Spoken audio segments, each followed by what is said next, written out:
It is 12:43 a.m. I'm sitting out back as usual and just posted on Facebook. We'll see what happens.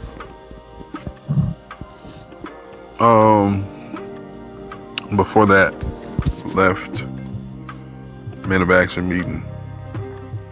Very, very, very, very good time. Good subject matter, good conversation. And we talk about purpose, touched on obedience to God and surrender and what that looks like for each one of us. How our frustrations kind of fuel and identify our purpose.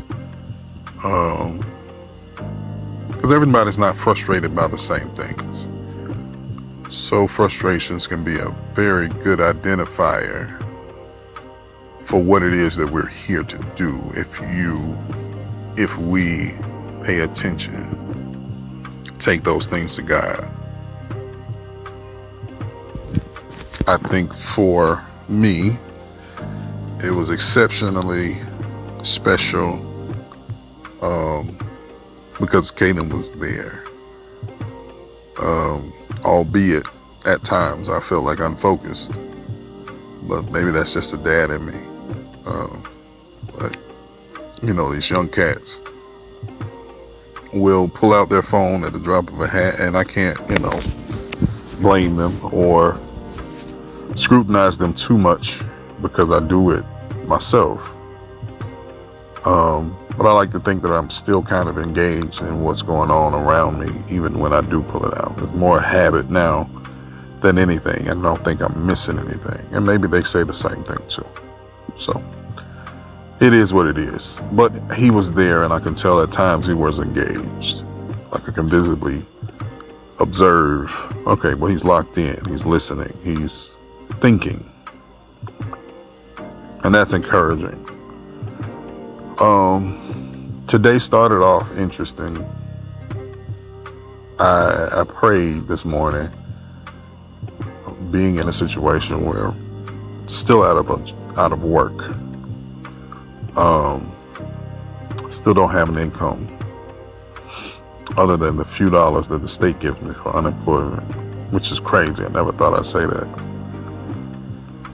But here we are, still looking for work, still applying for jobs, still thinking about getting back into the arena in the industry of mechanical design, engineering.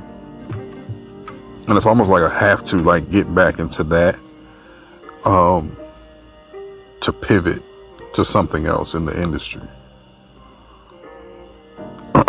Which is, I can do that. But I've spent the better part of this year long hiatus from work, being unemployed, really being skeptical about going back into engineering. And that's a scary thought. And I wonder what it looks like. How am I fed? What is my income situation? What is the living situation? What sacrifices do we have to make? How does it affect my children and my wife? How does it affect me? How does it affect our relationship? How does it affect the respect and admiration that they may have for me? Really not knowing the next steps and actually trusting God is a very, very scary thing to me. Maybe it's not to some people, but man, saying I trust God to do something that I can't fully define, or I'm not yet able to fully define, is that's crazy. I wish to God I had done this when I was single. I wish to God I would have known to do the hard thing first, early, when it's just me. I could take doing a thing when it's just me. I stopped going to church when it was just me. That was scary. But this is 10 times scarier than that. 10 times scarier. But I digress. This morning I prayed, and I was about to do something that I didn't want to do financially. But I prayed and asked God, like, God, if you,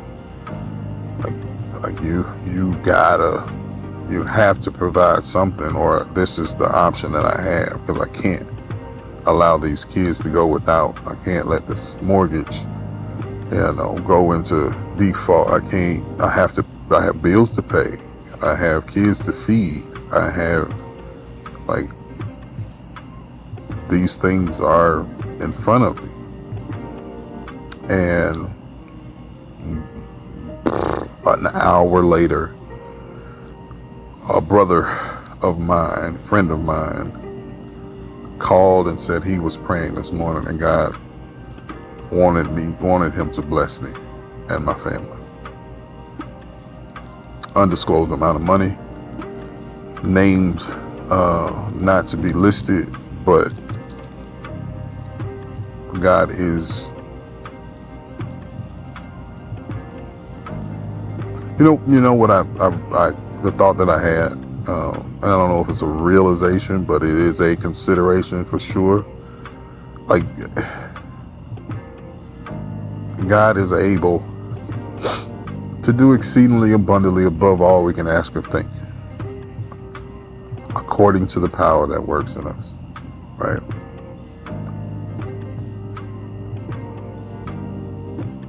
I can ask and think, and I have asked and thought, Lord, you can give me a job. You can open doors for this thing and this income that I actually want. But I've also prayed that, Lord, I want to be in your will. I want to do what you want me to do, because I know the creator,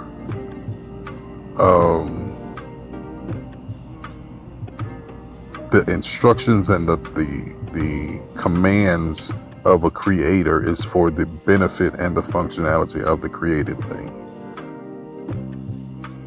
And I do not operate in an optimal way without doing what my creator says. And so I'm in a space now. I've grown to a space now in my 40s where what he wants me to do is more important than what I want.